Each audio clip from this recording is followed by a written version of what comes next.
Hello అండి. Hi అందరికీ నమస్తే. నేను నిత్య దీపారాధనకి నెయ్యిని వాడతానండి. సింపుల్‌గా అది మన ఇంట్లో ఎలా తయారు చేసుకోవాలనేది మీకు ఈ వీడియో రూపంలో చూపించబోతున్నాను. మన ఇంట్లో తయారు చేసుకోవడం అనేది.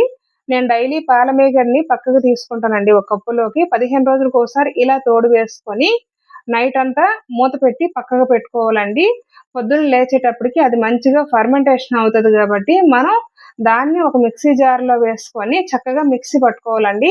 అలా మిక్సీ పట్టుకోవటం వల్ల మనకేమైతదంటే వెన్న సెపరేట్ అవుద్దండి. మజ్జిగ మనకు సెపరేట్ అవుద్ది. ఇలా పెద్ద గిన్నె తీసుకోవాలండి. ఫ్రీగా ఉండాలి కాబట్టి. ఎందుకంటే ఇలా వెన్న తీసుకునేది మనం దగ్గర దగ్గర ఒక 3, 4 సార్లనేది క్లీన్ చేసుకోవాలి కాబట్టి మనం పెద్ద గిన్నె తీసుకొని మంచిగా క్లీన్ చేసుకోవాలండి. మనం వెన్న క్లీన్ చేసుకునే విధానం బట్టే మనకి నెయ్యి కమ్మటి వాసన వస్తదండి. లేదంటే మనకు వెన్న అనేది ఖరాబ్ అవుతదండి. ఎందుకు అంటే అది జిడ్డు వాసన వస్తదండి. కాబట్టి మనం ఇంచుమించుగా 3, 4 సార్లు వెన్న అనేది మంచిగా క్లీన్ చేసుకోవాలి. మంచిగా క్లీన్ చేసుకున్నాక వెన్న ఇట్లా ఉంటే చెయ్యి జారుతూ ఉంటది కాబట్టి వెన్న గట్టిగా అవ్వడం కోసం నేనైతే ఫ్రిడ్జ్‌లో ఒక వాటర్ బాటిల్‌తో వాటర్ పెట్టుకున్నానండి. ఇప్పుడు మీకది చూపిస్తాను నేను. అట్లా మనం బాటిల్‌తో వాటర్ పెట్టుకోవడం వల్ల ప్లస్ పాయింట్ ఏంటంటే ఇదిగోండి. ఇలా వాటర్ పెట్టుకోవడం వల్ల ప్లస్ పాయింట్ ఏంటంటే మనం వెన్నలో వేయగానే దాన్ని అబ్జర్వ్ చేసుకొని వెన్న అనేది గట్టి పడతదండి. అలాంటప్పుడు మనకి చేతిలో నుంచి వెన్న అనేది జారుకోదు. చక్కగా గట్టిగా ఉంటది. మనం వెన్న తీయటానికి కూడా కంఫర్ట్‌గా ఉంటది. సో, ఇట్లా నేను వెన్న తీసుకున్నానండి. మంచిగా వచ్చింది. ఇప్పుడు ఈ వెన్నని మనము గ్యాస్ ఆన్ చేసి గ్యాస్ పైన పెట్టి మరిగించుకుందామండి. సో, ఇదిగోండి ఇప్పుడు నేను గ్యాస్ ఆన్ చేస్తాను. వెన్న మరిగించుకునేటప్పుడండి గ్యాస్ దగ్గరే ఉండాలి. లేదు అంటే అది మనకి తొందరగా మాడిపోయి అడుగు పట్టేసి మాడి స్మెల్ వస్తదండి. సో, గ్యాస్ దగ్గర ఉండి ఇలా మంచిగా కలుపుకోవాలండి. మనకి ఆవు పాలతో వెన్న అనేది ఇలా పసుపు కలర్‌లో, గోల్డ్ కలర్‌లో అందంగా ఉంటదండి. దాని స్మెల్ కూడా చాలా బాగా వస్తది. ఇదిగోండి ఈ పక్క బర్నర్ పైన పాలు మరుగుతున్నాయి ఆవు పాలు. మనం ఇట్లా ఆవు పాలు తీసుకోవడం చాలా శ్రేష్టకరం అండి.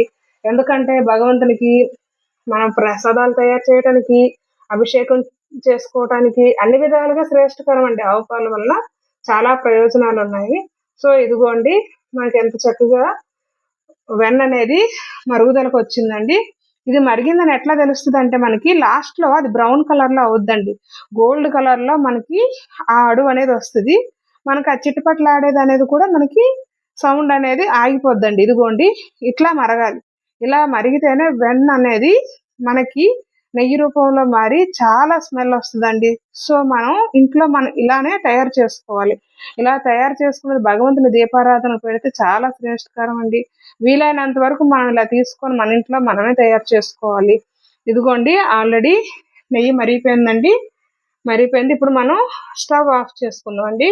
సో, ఇది మనకి ఒక అర్ధగంట వరకును చక్కగా చల్లారాలండి. చల్లారకుంటే అది మనకి ఎత్తకూడదు, చెమట పట్టేస్తదండి. ఇదిగోండి చల్లగా అవడానికి పక్కకు దించుకుంటాను. చక్కగా ఇలా మనం తయారు చేసుకోవాలండి. నేను భగవంతుని దగ్గర సీసా అనేది ఎండలో పెట్టి కరిగించుకున్నా. ఇదిగోండి సీసా. ఈ సీసాలో నెయ్యెత్తుకుంటున్నాను. ఇది మనకు సంవత్సరమైనా ఖరాబు కాదండి. సో, మీరు కూడా ఇట్లా తయారు చేసుకొని చక్కగా భగవంతునికి దీపారాధనకి వాడండి. సో, నేనిట్లా అయితే వెన్నని తయారు చేసుకుంటాను.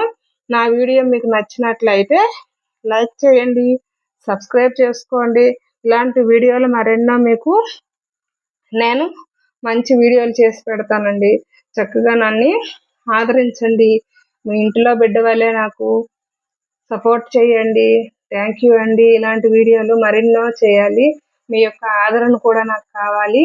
థ్యాంక్ యూ అండి. థ్యాంక్ యూ సో మచ్ అండి.